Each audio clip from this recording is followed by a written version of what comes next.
à ce tournant de l'année et pour faire à la fois une rétrospective sur l'année 1943 et nous projeter dans l'avenir, à un moment où la guerre semble irréversiblement gagner du côté des Alliés, nous verrons successivement les actualités de plusieurs pays, l'Union soviétique, l'Allemagne, etc.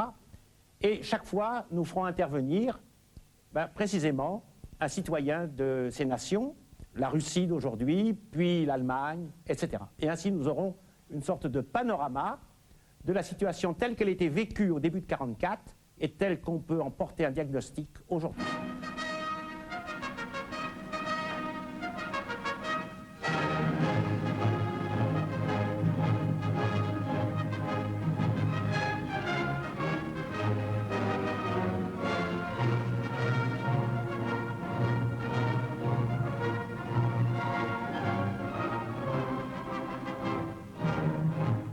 Страна услышала традиционную новогоднюю речь председателя Президиума Верховного Совета Союза СССр Михаила Ивановича Калинина. Товарищи, третий раз встречает наша страна Новый год в условиях настоящей жестокой борьбы с немецким фашизмом. Вполне естественно, что сегодня, в день наступающего Нового года, каждый советский гражданин задает себе вопрос, что нами сделано за прошедший год и в первую очередь на фронте борьбы с немецкими захватчиками. Надо прямо сказать, сделано много. Сделано много, товарищи. В съемках кинохроники отражены многие незабываемые исторические события прошедшего года. 18 января. Блокада Ленинграда прорвана. Этот удар был нанесен врагу Красной Армии после ряда ударов наших войск на Кавказе, в Волге, на Дону, под Воронежем. На берегах Ладоги бойцы соединившихся армий горячо обнимали друг друга. Родной брат города Ленина Сталинград от обороны перешел к наступлению. Немецко-фашистским войскам, окруженным под Сталинградом, был предъявлен ультиматум о сдаче.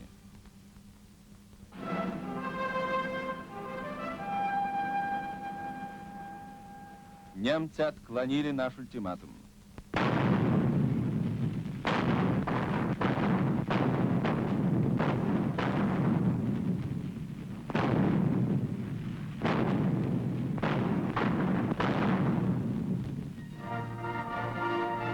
Февраля разгром вражеских войск под Сталинградом был полностью закончен. Тысячи и тысячи иноземных разбойников нашли бесславную смерть у разрушенных стен Волжской твердыни. Тысячи уцелевших врагов во главе со своим командующим фон Паулюсом сдались в плен. Слава героев Сталинграда будет жить в веках.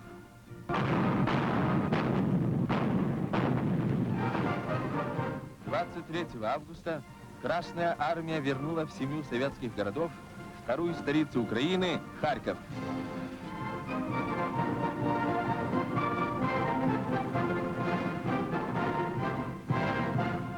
Немцы называли Харьков своими воротами Украины. Харьков стал нашими воротами на Украину, измученную и истерзанную фашистскими варварами. Жители Харькова радостно встречали своих освободителей.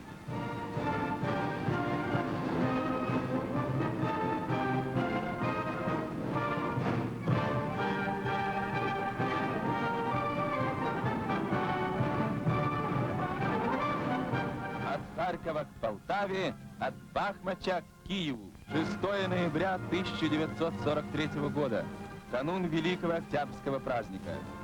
Киев — мать городов русских. Киев — первая столица советской Украины. Многострадальный красавец Киев вырван из немецкого плена. В этот день выступил товарищ Сталин. Он сказал: Красная армия, советский народ достигнет за истекший год больших успехов в борьбе против немецких захватчиков. Вы добились коренного перелома в войне в пользу нашей страны. И война теперь идет к окончательной развязке. Народный комиссар иностранных дел Советского Союза товарищ Молотов, министр иностранных дел Соединенных Штатов Америки господин Хелл, и министр иностранных дел Великобритании господин Иден встретились на конференции 3 министров в Москве. Эта конференция сыграла огромную роль в деле дальнейшего сближения союзников и проложила путь к встрече руководителей союзных стран. Величайшим событием и исторической вехой в борьбе с немецким агрессором явилась встреча в Тегеране председателя Совета народных комиссаров СССР, товарища Сталина, президента Соединенных Штатов Америки господина Рузвельта и премьер-министра Великобритании господина Черчилля. Здесь было достигнуто полное соглашение союзников в делах войны и мира. 12 декабря в Москве подписан договор о дружбе, взаимной помощи и послевоенном сотрудничестве между Советским Союзом и Чехословацкой Республикой. Внесен новый большой вклад в дело борьбы с немецкой агрессией. 31 декабря войска Первого Украинского фронта взяли город Житомир.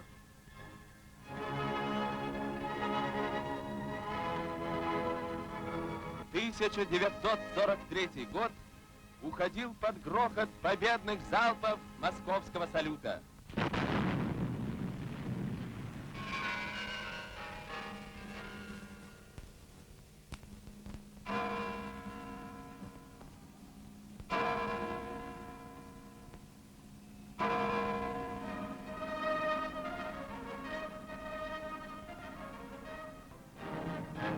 Andrei Gatchov, vous avez été le porte-parole de Gorbatchev. Vous venez de voir ces actualités. Et nous sommes là au début de 1944, fin 1943. L'issue de la guerre pour l'Union soviétique est claire. Elle sera gagnée, même s'il y a encore des pertes. Mais 50 ans après, j'ai envie de vous poser cette question. Comment les Russes imaginaient-ils leur avenir à l'époque et aujourd'hui, quel diagnostic porter sur ce demi-siècle? Вы знаете, документальное кино, как любая... Vous savez, le cinéma documentaire, comme n'importe quelle histoire, surtout en parlant de l'histoire de l'Union soviétique, a une importance toute particulière. Quand on regarde ces images, on a l'impression d'être en présence d'une nouvelle Atlantide historique, une Atlantide qui a plongé une fois pour toutes, qui ne répartira plus. Et en plus, c'est une source de réflexion, au moins pour moi. Je me demande ce qui a aidé cette société à résister pendant la guerre la plus terrible, le conflit mondial.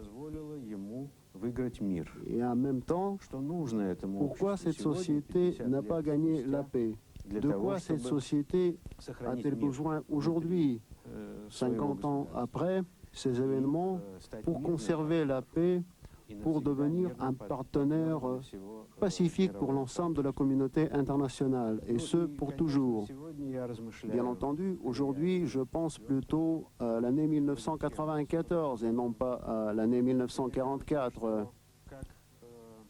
Et tout comme l'année 1943-1944 était un moment crucial pour la guerre, j'espère que l'année 1994 sera également une année cruciale pour la Russie. Après tout, nous avons vécu une année de plus dans cette nouvelle situation. Les gens perçoivent actuellement le monde qui les entoure d'une manière différente. Ils se perçoivent eux-mêmes d'une manière différente. Et plus ce passé de guerre, plus ce passé autoritaire est loin de nous, plus il y a de conditions réunies pour que cette société reprenne enfin la vie normale, reprenne sa propre histoire. Je vous remercie, Andrei Gatchov, de ce diagnostic sur le passé et sur le présent. Et maintenant, nous allons voir les actualités allemandes.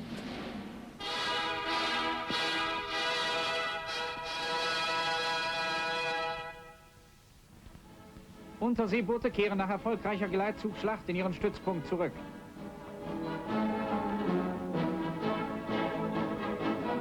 Eichenlaubträger-Korvettenkapitän Merten. Er versenkte bisher 28 Schiffe mit 191.000 Bruttoregistertonnen.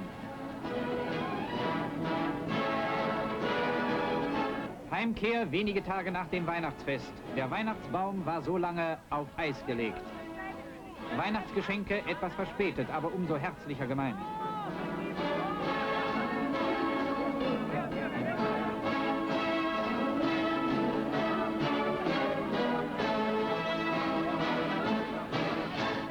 Die gewaltige Massenkundgebung im Berliner Sportpalast. Reichsminister Dr. Goebbels spricht. In Deutschland denkt heute kein Mensch an einen faulen Kompromiss. Das ganze Volk denkt nur an einen harten Krieg. Die Gefahr, vor der wir stehen, ist riesengroß. Riesengroß müssen deshalb auch die Anstrengungen sein, mit denen wir ihr entgegentreten. An diese Gemeinschaft, die in diesem Augenblick die ganze Nation repräsentierte, richtete der Reichsminister 10 Fragen. Die Engländer behaupten, das deutsche Volk wehrt sich gegen die totalen Kriegsmaßnahmen der Regierung. Es will nicht den totalen Krieg, sagen die Engländer, sondern die Kapitulation.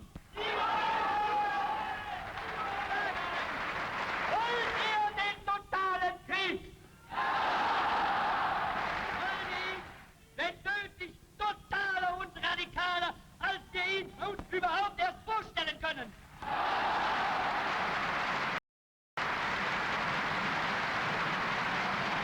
Seid ihr bereit, mit dem Führer als Phalanx der Heimat hinter der kämpfenden Wehrmacht stehen, diesen Kampf mit wilder Entschlossenheit und unbeirrt durch alle Schicksalsfügungen fortzusetzen, bis der Sieg in unseren Händen ist?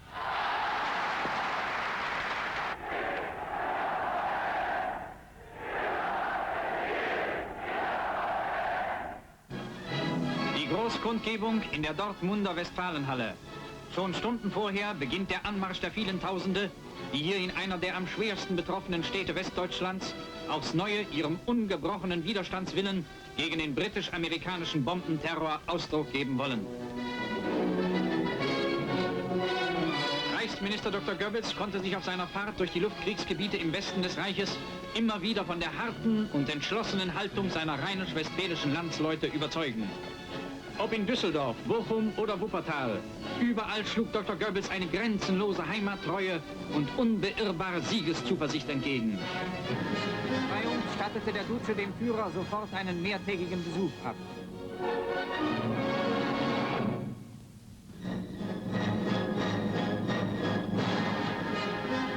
Der Duce begrüßt seinen Sohn Vittorio. Der Reichsminister des Auswärtigen von Ribbentrop beglückwünscht den Duce zu seiner Befreiung. Der Duce und der Reichsmarschall. Nach mehrtägigem Aufenthalt im Führerhauptquartier tritt der Duce die Rückreise an. In einer Ansprache an das italienische Volk rief Mussolini seine treuen Anhänger auf, wieder zu den Waffen zu greifen und an der Seite Deutschlands, Japans und der anderen Verbündeten weiterzukämpfen bis zum Endsieg.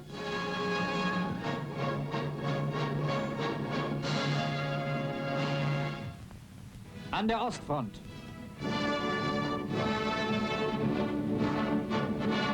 Bei der Zurücknahme unserer Front auf eine verkürzte Linie bewährt sich aufs Neue die glänzende Vorbereitungsarbeit der deutschen Führung. Die Bewegungen vollziehen sich nach Plänen, die bis ins Einzelne ausgearbeitet sind.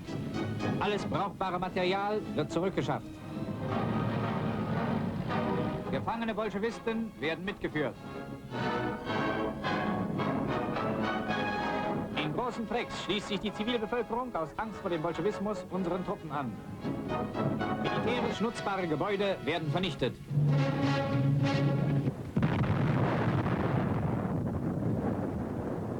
Kirchliche und kulturelle Baudenkmäler werden geschont. Nach der Überschreitung des Dnieper durch die deutschen Armeen setzen die Sowjets große Truppenmassen zur Bildung von Brückenköpfen an. Ohne Rücksicht auf Verluste trägt der Feind immer neue Angriffe vor. Hier haben bolschewistische Gruppen auf einer Insel im Dnieper Fuß gefasst. Sie werden mit dem Feuer unserer Maschinengewehre, unserer Granatwerfer und Geschütze überschüttet.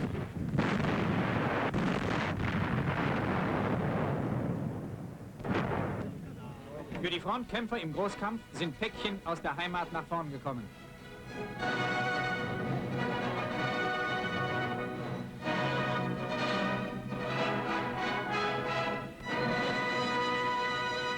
Rainer Hunnemann, nous venons de voir des actualités allemandes. Vous êtes vous-même spécialiste d'histoire de la guerre, de la France et de l'Allemagne d'ailleurs simultanément. Et je voudrais vous poser une question sur la situation en général à la fin de 1943. Comment les Allemands envisagent-ils l'avenir et quelle est la situation de l'opinion à cette date? Vielleicht kann man das mit einem Paradox am besten Peut-être que le meilleur moyen de percevoir la situation, c'est de développer un paradoxe. La difficulté pour les Allemands, c'est que d'un côté, ils se rendent toujours davantage compte que la guerre qui est menée a des côtés très criminels. Ils ne savent pas encore tout, mais ils en découvrent de plus en plus. Et d'autre part, la pression de l'extérieur se fait toujours plus forte, en particulier par les attaques aériennes des Alliés. Puis il y a un troisième aspect, la pression des partis se fait également plus forte. L'État national-socialiste devient, durant cette guerre, de plus en plus totalitaire. Et devant ces trois éléments, la situation est la suivante. La population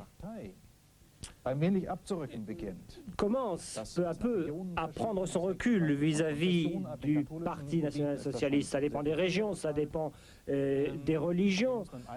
Pour les catholiques, cela se passe beaucoup plus tôt, donc il faut là vraiment très nuancer, beaucoup nuancer. Mais il semble que cette méfiance à l'égard du parti ne se transmette pas encore en une méfiance à l'égard d'Hitler. Donc c'est ça le paradoxe. On commence à se détacher du parti, mais le lien de la population vis-à-vis du Führer, en fait, sur toute l'année 1943, ce lien il reste très fort jusqu'à l'effondrement de 1944. Et lorsqu'on passe aux classes dirigeantes, eh bien, on s'aperçoit que l'opposition, la résistance face à Hitler se développe parmi les diplomates, parmi les militaires, se développe de plus en plus. Mais là aussi, il y a un paradoxe. Par cet État de plus en plus fermement totalitaire, ou par le fait que le national-socialisme prend dans l'État allemand un aspect de plus en plus totalitaire, l'opposition a de moins en moins de possibilités d'agir. Hitler apparaît de moins en moins en public, et donc, moins on le voit, plus il devient une espèce de symbole pour la population.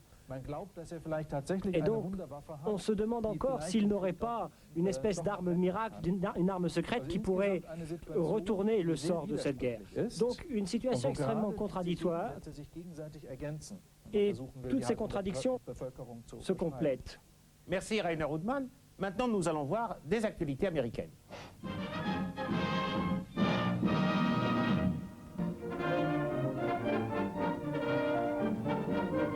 Roosevelt. The pressure on Germany and Italy will be constant and unrelenting. The amazing Russian armies in Eastern Europe have been delivering overpowering blows. We must do likewise in the West. The enemy must be hit and hit hard from so many directions that he will never know which is his bow and which is his stern.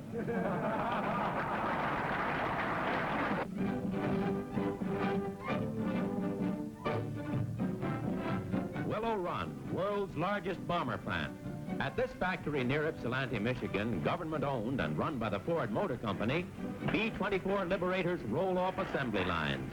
Production figures are secret, but steadily rising in spite of manpower and material shortages and problems of training skilled workmen. Now more than 30,000 work in this great plane plant, 10,000 of them women. For the first time, Ford's mass production technique is applied to making bombers.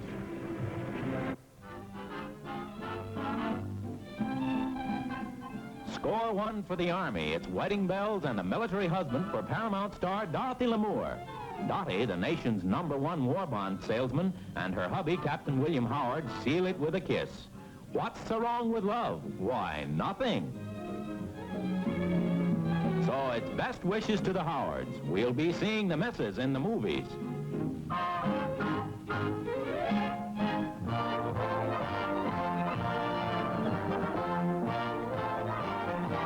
Into the harbor of Naples, a city looted of all food as the Nazis ran out the back door, comes the first Allied shipment of flour.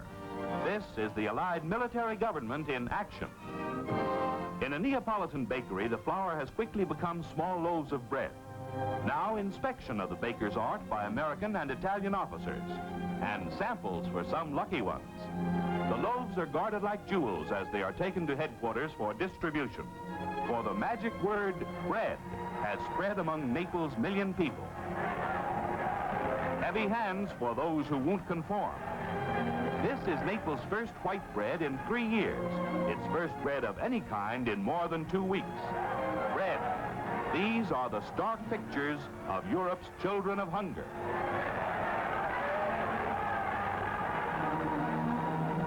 Across Europe, swiftly moving events. General Charles de Gaulle here in Corsica becomes leader of the Free French as General Giraud resigns from the French Committee for National Liberation. De Gaulle, leader of fighting France.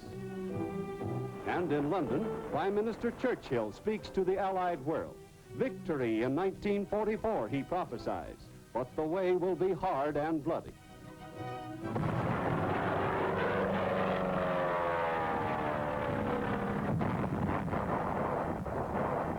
There, with its vital airfield, is Tarawa, history's newest name, written with the blood of the Marines. Here, 1,026 were killed.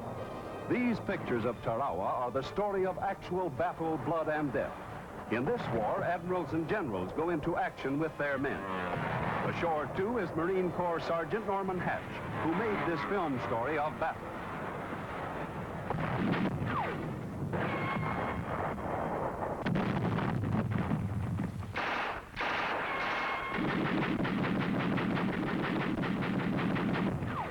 The first wave of Marines, like each ensuing wave, suffered a heavy toll of dead and injured. And with Jap fire everywhere, men of the Coast Guard and the Navy start the perilous trip back to the transport. Marines know that the Japs don't give up until they are dead.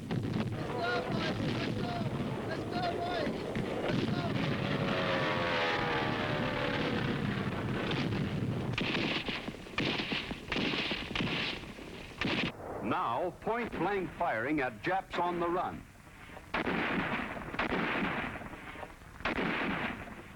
The fury of battle is over, and throughout the shattered island, the mopping up begins. Over 4,000 Japs were killed.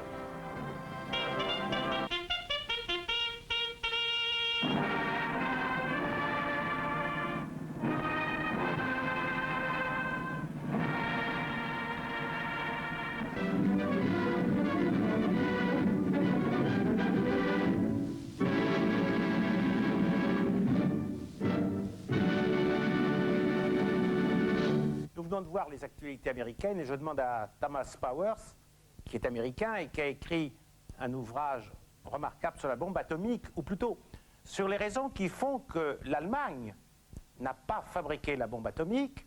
Comment les Américains, à cette date, voient-ils la situation et l'avenir? C'était des temps étranges. Fin 43 pour les Américains. Pourquoi? Parce que les militaires et les dirigeants politiques savaient que finalement la guerre venait d'être gagnée. La vapeur avait été renversée en Europe, Stalingrad, dans le Pacifique, on était en train de repousser les Japonais. Nous avions déjà commencé le processus de victoire sur place, à terre et également à la mer. Mais il y avait encore certaines années de souffrance à endurer. Et l'on avait peur aux États-Unis. On avait peur que les Allemands puissent encore construire la bombe et qu'il soit impossible pour les Alliés de débarquer en Europe. On en avait peur. Mais d'une manière générale, les Américains comprenaient également qu'ils allaient gagner la guerre. Et ils commençaient à penser, à parler politique. C'est une problématique très différente. Vous savez à quel point les questions politiques ont prévalu à cette époque-là. Mais il y avait encore des combats militaires à mener pendant les 2 années à suivre. Les Américains voulaient se battre, construire les armes pour gagner la guerre, et puis gagner. Ainsi, Thomas Powers, vous nous expliquez, premièrement, que les Américains sont sûrs de gagner la guerre. Deuxièmement, qu'ils ont peur que les Allemands ne fassent la bombe avant eux. Troisièmement, que c'est illusoire parce qu'en fait, les Allemands sont très loin d'être prêts de faire la bombe. Mais quatrièmement, que les Américains n'en savent rien. Eh bien maintenant, on va voir les activités japonaises qui ouvriront un autre regard sur la situation.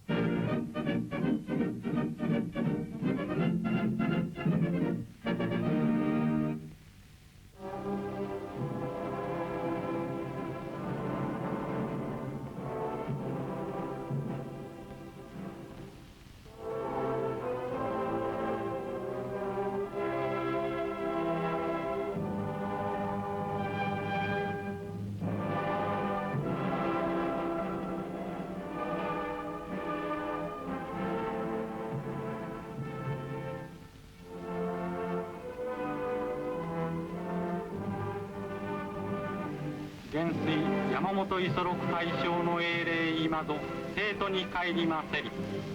低温賢き元帥と大勲位寄付家大事将さんとして帝徳不滅の武勲を語るも今は悲し。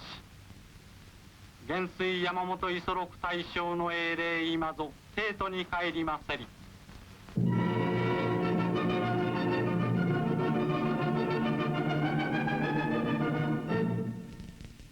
しかしながら諸君、山本元帥の栄冠は永久に我々日本国民の精神のうちになお生きておるんである。我々はいかにして成長の意を表すべきか、また何を元帥の霊に捧ぐべきか、敵国降伏の日まで増産の実を上げることのほかに、元帥の霊に捧げまつるものは我々は何も持たないのである。我は大日本人民なり。我らは天行翼産のために生まれ。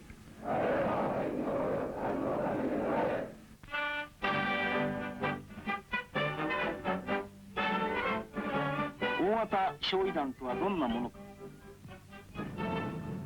一見ものすごい威力を発揮すると思われるこの大型焼夷弾も、訓練ある隣組防護団員の消火の前には常備の砂、むしろ防火用水で立派に消し止められ、尊い実験の結果が得られたのであります。備えあれば憂いなし。敗戦の面目挽回策にアメリカが捉える日本本土空襲も、たゆまざる防空訓練と必勝の信念の前には全く恐るるに足らないのであります。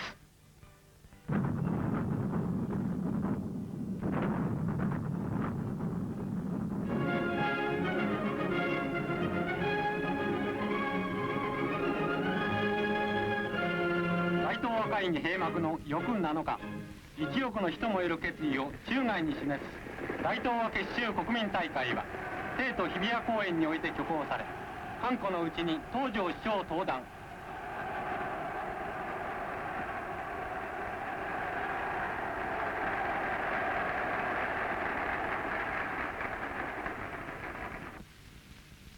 国民諸君、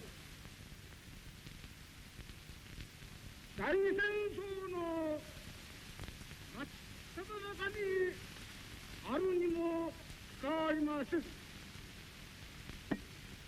ここに本日中華民国、大国、満州国、フィリピン国、ビューマ国および自由インド仮政府をそれぞれ代表されるところの各閣下をお迎えをいたしまし、大東亜結集国民大会を開催されるに至りましたということは、実に昭和の日本におきまする一大正義でありまし、諸君とともに誠に敬粛に大変どころであります。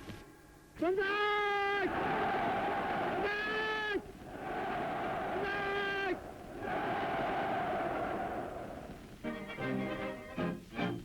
！Professeur Shuichi Kato, nous avons vu des actualités de l'année 1943.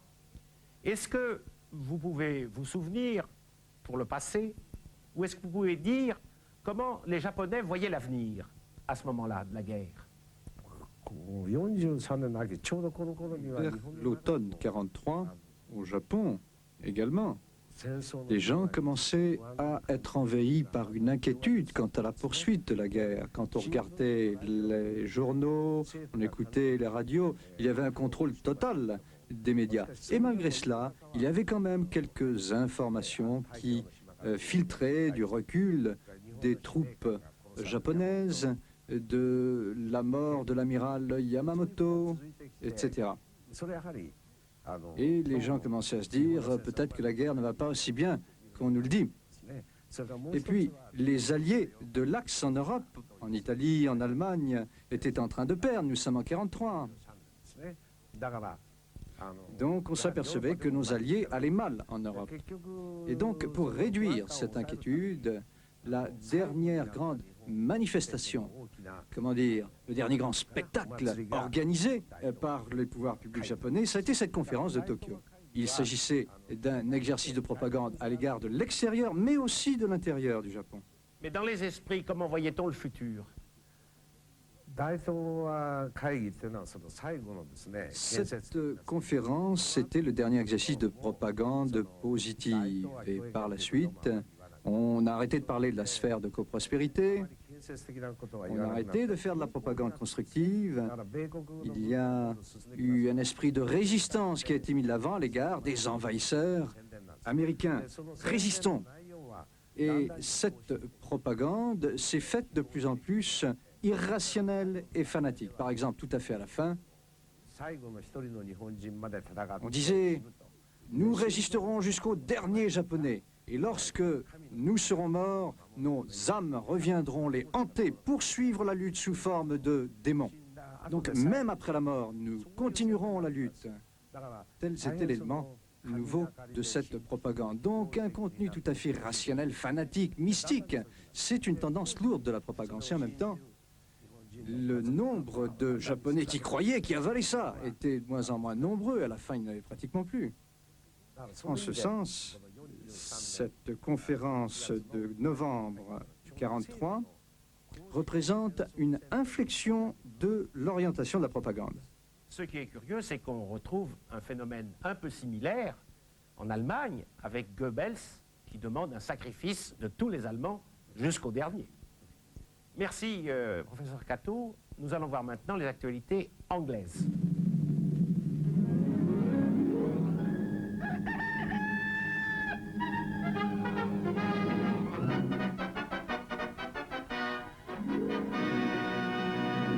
« 1943 opened with a note of optimism from across the Atlantic.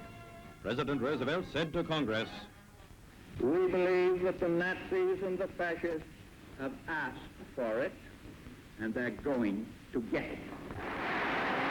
One of the first steps towards that desirable end was the epoch-making meeting of Churchill and Roosevelt at Casablanca. Here, plans for the year's offensive were laid, and the terms to be offered to the enemy condensed into the two words, unconditional surrender. February brought pictures of the raising of the Union Jack over Tripoli, the last remaining city of the former Italian Empire. The mixed population greeted our glorious Eighth Army like long-lost brothers. At crossroads outside the city, the formal surrender of the town was made by the Vice-Governor of Libya to General Montgomery, whose very informality has endeared him to every man under his command. Monty's entry into Tripoli gave his fighting men the thrill of their lives. In March, we were happy to present the epic story of the liberation of Stalingrad by our gallant Russian allies. The end of 163 days of siege, with 22 Nazi divisions trapped. Field Marshal Paulus, supreme commander of the German armies at Stalingrad, fell into Russian hands. It was this man who urged his troops to resist to the death, on pain of dire penalties to their families if they surrendered. He, however, preferred to be alive as a prisoner than dead as a hero. The red banner again flew over the town, and a never-ending stream of dejected prisoners passed into internment camps. In June, the Allied armies celebrated the occupation of Tunis with a spectacular victory march through the town, with Generals Eisenhower, Giraud, Alexander, and Anderson at the saluting base. July brought us the heartening news of the invasion of Sicily. A splendid array of ships took strong forces to the stepping stone of Hitler's back door. It was by no means a walkover, but with powerful air and sea support, the Grand Eighth Army and our American allies were soon being landed on the island Springboard. An action unprecedented in military history. Amazing coordination of effort and swift execution by the combined services. The occupation of Sicily was the first step to Italy itself, where Mussolini, Hitler's little dog, was fooling himself that he reigned supreme. But we were soon to learn that Benito Mussolini, the sawdust Caesar, had fallen from his cardboard pedestal. The strutting peacock would strut no more. RAF raids on enemy-occupied territory were stepped up, and treetop attacks were a feature of the newsreels around this time. This particular one was against a naval stores depot at Rennes.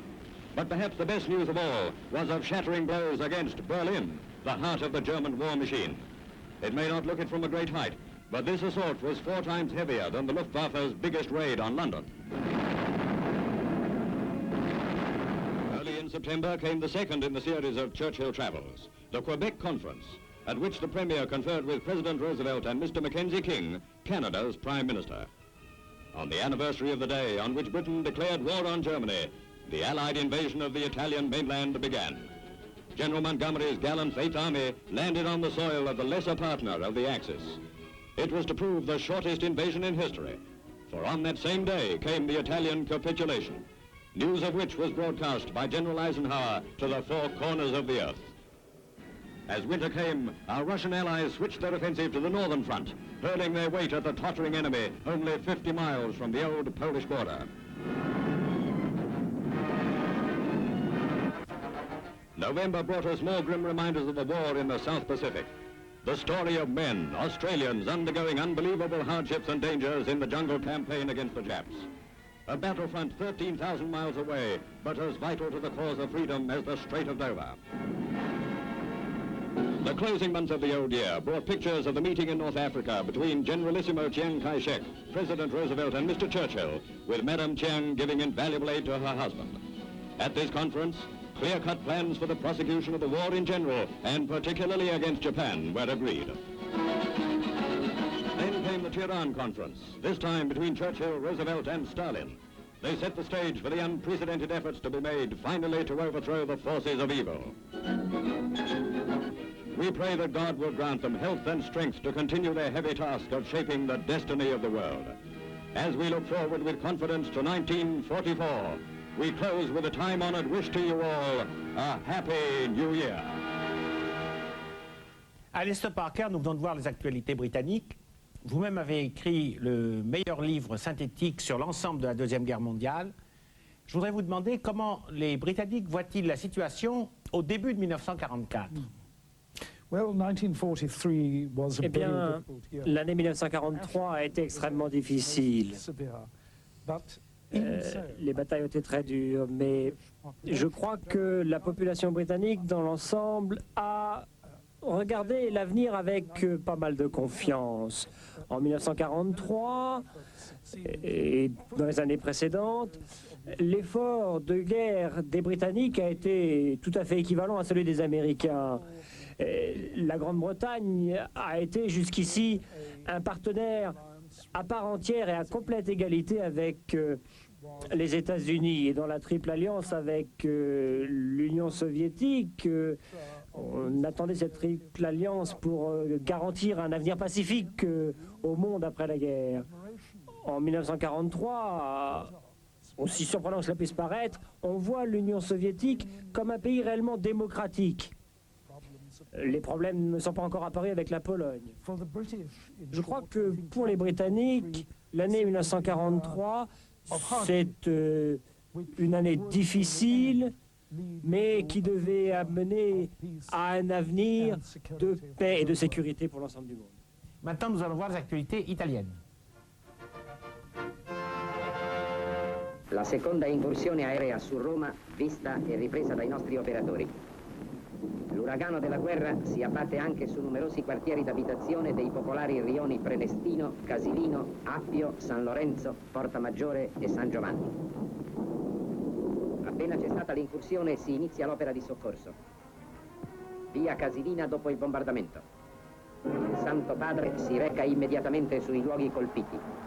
Ecco uno spettacolo unico al mondo nella sua commovente semplicità. Il sommo pontefice fra il popolo, senza scorta, accompagnato soltanto dal sostituto della segreteria di Stato Monsignor Montini e dall'ingegnere Galeazzi. Il vicario di Cristo reca agli umili il suo benedicente conforto.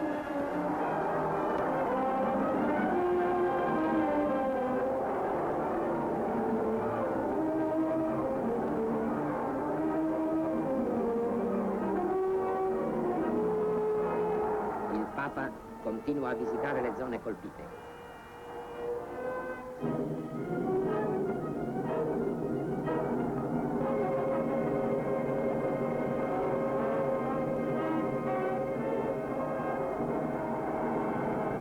Mentre gli uomini danno il loro contributo di sangue sui fronti di battaglia, le donne li sostituiscono validamente negli stabilimenti dove si produce materiale bellico.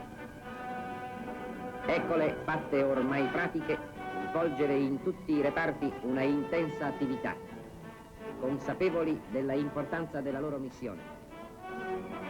Così, anche in questo duro lavoro d'officina, la donna italiana, in tutto degna delle sue tradizioni di patriottismo e di dedizione al dovere, merita la gratitudine e l'ammirazione del Paese.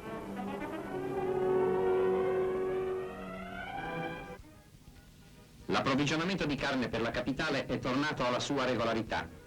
Grandi branchi di pecore giungono al mattatoio. Così riuscirà possibile integrare in alcune zone della città le razioni consuete, necessarie soprattutto ai lavoratori.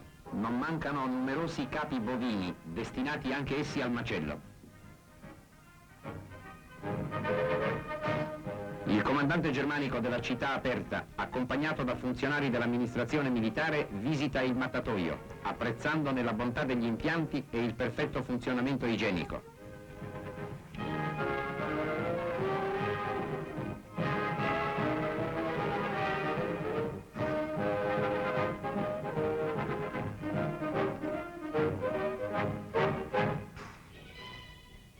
Nella storica sede di Castelvecchio, a Verona, si è riunita la prima assemblea nazionale del Partito Fascista Repubblicano.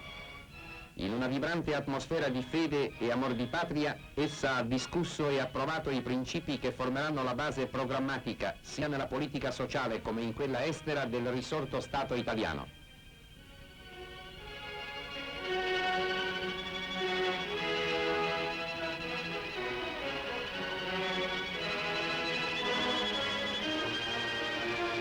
Il ministro segretario del partito Alessandro Pavolini legge il messaggio del Duce. Vi riunite in un momento solenne, decisivo e drammatico della storia d'Italia. La patria fu il giorno 8 settembre gettata nel disonore e nel caos da una banda di vivi e di criminali.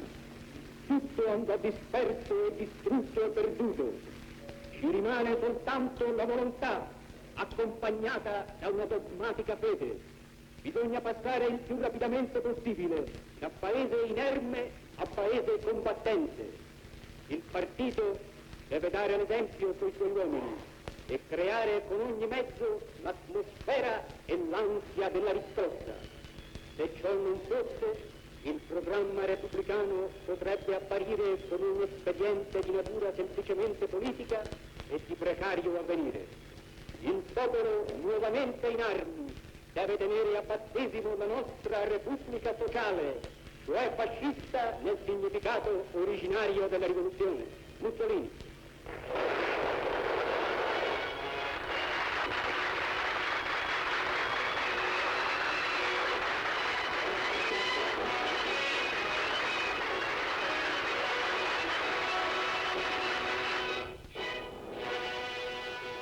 Nous venons de voir les activités italiennes, et vous, Romain Raniero, vous avez plongé pendant des années dans les archives écrites italiennes. Ma question est la suivante. Quel est pour vous le bilan en Italie de l'année 43 et comment se présente l'année 44? Le bilan est extrêmement triste. Lorsque 1943 s'achève, l'Italie et les Italiens sont dans un océan de malheur. Ils ne savent plus si le Nord a raison, si le Sud a tort, si les Américains seront généreux, si les Allemands seront terribles dans leurs opérations de représailles. L'année triste qui s'ouvre, c'est celle de 1944, l'année de la guerre civile. Tout est triste, tout est noir, tout est sombre. L'Italie s'interroge et ne peut trouver de réponse. Et l'avenir lointain? L'avenir lointain est plus souriant parce qu'il y a certaines forces qui naissent, des forces qui rentrent de l'exil, des forces antifascistes et qui permettront d'essayer une démocratie, de plus grande idéologie, de plus grande référence démocratique des hommes qui ont vécu à l'ombre de démocraties plus grandes, plus sûres, surtout en France, mais aussi en Angleterre, aux États-Unis. C'est le grand retour. Et c'est l'intelligentsia qui va revenir, l'intelligentsia du Sud, Carlos Forza. qui dira « nous payons un prix », mais il faut le payer pour pouvoir renaître en tant que démocratie, en tant qu'État libre, en tant qu'État indépendant, et faire face à l'histoire qui nous attend. Eh bien, maintenant, nous allons voir les actualités françaises. À la mairie de Saint-Maur, le cœur des mamans bat d'inquiétude. C'est le concours du plus beau bébé.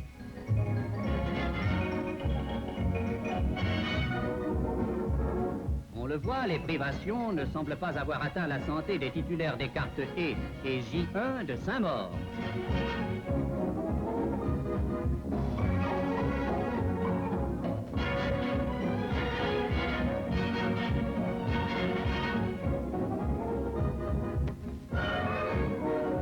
Les 4 premiers prix. Guerre au marché noir. À Lyon, une tonne de vrai café a été saisie chez un trafiquant. La milice distribue aux représentants des comités sociaux des petites entreprises, afin d'être répartis parmi leur personnel, les précieux grains qui ont été empaquetés dans 20 000 petits sachets de 50 grammes chacun. La lutte contre le marché noir va s'intensifier contre l'égoïsme pour la solidarité. Grenoble, où sévit le terrorisme, a été le théâtre d'un grave attentat. La poudrerie de la ville a sauté. Des morts, des blessés, 2000 sinistrés, tout un quartier détruit ou gravement endommagé.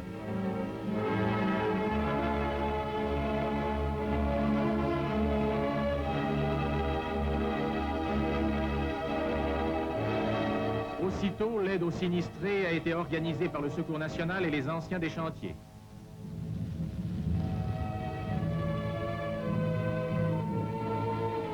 Le sang français coule à nouveau, mais cette fois versé par d'autres Français.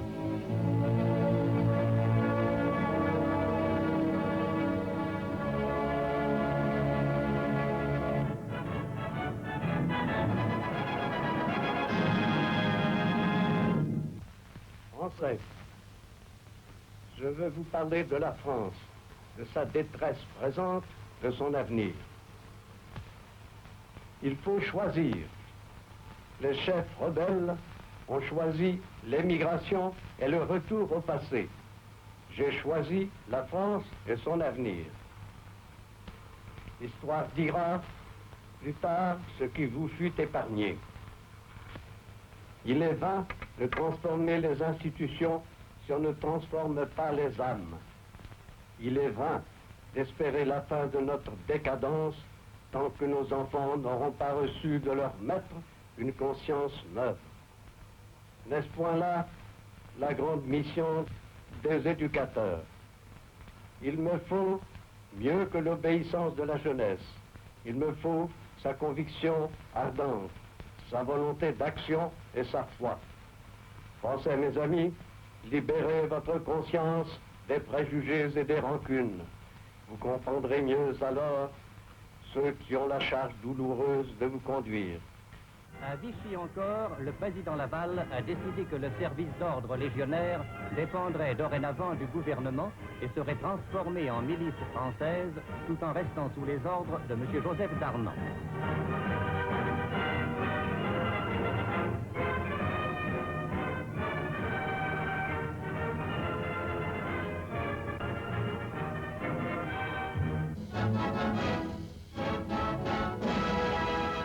Ces actualités trahissent manifestement la situation de l'époque. La plupart des Français attendent avec une impatience extraordinaire le débarquement. Et chaque semaine, on se demande, aura-t-il lieu, oui ou non? C'est le premier point. Et les actualités, évidemment, n'en parlent pas, ou ne le font même pas sentir. Deuxièmement, plus l'espoir est vif, et plus l'oppression est forte, parce que les Allemands, la milice, les forces de l'ordre, le régime sont de plus en plus durs et surveillent de plus en plus les Français, qu'il s'agisse des résistants et même de la société tout entière. Et puis, troisièmement, le régime se fascise. Jusqu'à présent, c'était un régime autoritaire dont la nature était ambiguë, qu'on pouvait croire obligé de procéder à certaines mesures. Mais maintenant, avec Déa au gouvernement, et puis avec Philippe Henriot qui va parler à la radio, et puis encore avec Darnan et sa milice, vraiment, c'est un tournant Et pour nous, à l'époque, le plus dur est encore à venir.